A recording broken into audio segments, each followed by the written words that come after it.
साथियों, बिहार विधानसभा बहुत जोरों पे है और महज 3 से 4 महीना बचा है। इस क्षण हम लोग हर गली मोहल्ले में घूमते हैं और घूमते घूमते हम लोग विभूतिपुर विधानसभा पहुंचे। हमारे साथ नवयुवक हैं, इनसे जानेंगे कि बिहार विधानसभा का हवा किस ओर जा रहा है और बिहार में खास करके विभूतिपुर में किसकी सरकार बनी। क्या नाम है सर? मेरा नाम आर्यन सम्राट है। अभी हम जनसुराज के प्रखंड उपाध्यक्ष हैं विभूतिपुर के। और जैसा कि आपका सवाल है, तो इस बार विभूतिपुर की जनता बदलाव चाहती है। विभूतिपुर की जनता सबको मौका दे चुकी है, दे करके देख चुकी है। अब वो चाहती है कि नए लोग राजनीति में आए और उनके साथ वो खड़ी। क्या लगता है, बिहार विधानसभा है, इसमें कहीं न कहीं मुराव होगा? भी विधानसभा हो बिहार का, वहाँ पे जनता चाहे आरजेडी हो या एनडीए के लोग हों, उन लोगों से त्रस्त हो गई है। अब जनता ये लोग इससे निकल के एक नया विकल्प बिहार को देना चाहती है। और बिहार को, जहाँ तक बात है जातिवाद और धर्मवाद में, अब की बार पार्टी नहीं खींच पाएगी, क्योंकि जनता इस बार जाग चुकी है। और 3 साल से जो हम लोग जनसुराज के लोग, हम लोग जनता के बीच जाकर के उनको जगा रहे हैं, उन्हें समझा रहे हैं। जब और पार्टियों के नेता जो जीत करके उनके वोट लेकर के उनको लूट रहे थे, उस समय हम लोग घर घर जा कर के गर्मी बारिश धूप सब मौसम में जाकर के हमने उन्हें समझाया है, मिले हैं। और हम अपने काम के बल दम पे कह रहे हैं कि बदलाव होगा। बिहार में ज़्यादातर जातीय जनगणना होता है ना, लोग जाति देख करके ज़्यादातर वोटिंग करते हैं। क्या लगता है इस बार भी जात पे वोट होगा? जी, जाति को एक सिरे से आप पूरा तरह से नकार नहीं सकते हैं। जाति एक चीज़ है, लेकिन जाति से बड़े फैक्टर भी हैं हमारे बिहार में। जैसे पलायन है, पलायन हर जाति के लोग कर रहे हैं, चाहे वो अगड़ी जाति के हों या पिछड़ी जाति के हों। बेरोजगारी है, बेरोजगारी से आज समाज का हर एक वर्ग त्रस्त है, चाहे वो अगड़ा हो, पिछड़ा हो, अमीर हो, गरीब हो। तो यही चीज़ें हैं जो आम जनमानस की समस्या है, वो कभी भी जाति से बड़ी होगी और उसी पे हम लोग वोट लेना चाहते हैं। इसलिए बिहार में शिक्षा व्यवस्था को लेकर के आपकी क्या प्रतिक्रिया? शिक्षा व्यवस्था का हम क्या बोले, हम तो खुद यहाँ से पढ़ने के लिए देहरादून गए, मणिपुर गए, वहाँ से पढ़ाई कंप्लीट करके यहाँ आए हैं।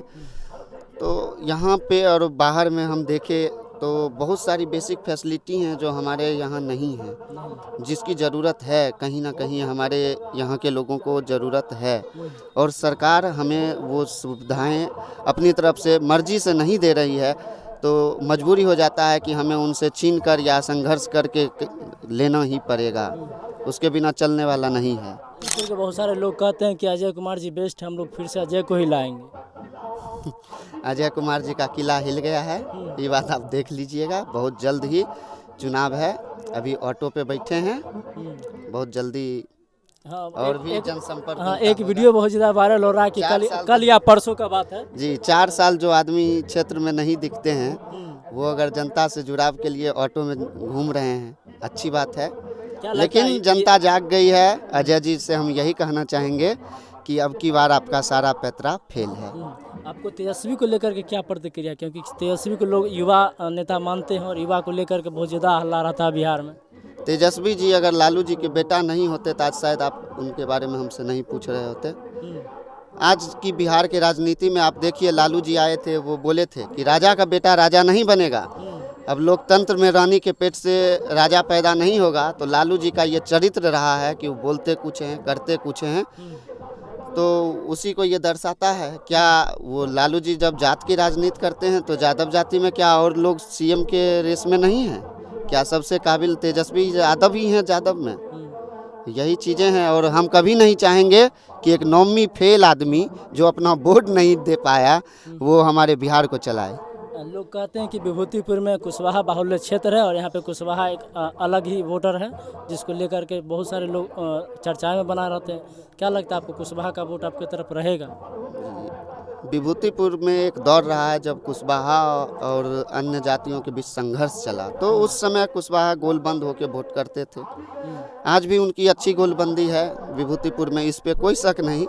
लेकिन हमने जैसा आपको बताया कि हमारा मुद्दा जाति से बड़ा है, हमारा मुद्दा सबके लिए है। चाहे कुशवाहा हैं तो क्या उनके घर में बुजुर्ग नहीं हैं, उनके बच्चे नहीं हैं, उनके घर में महिलाएं नहीं हैं?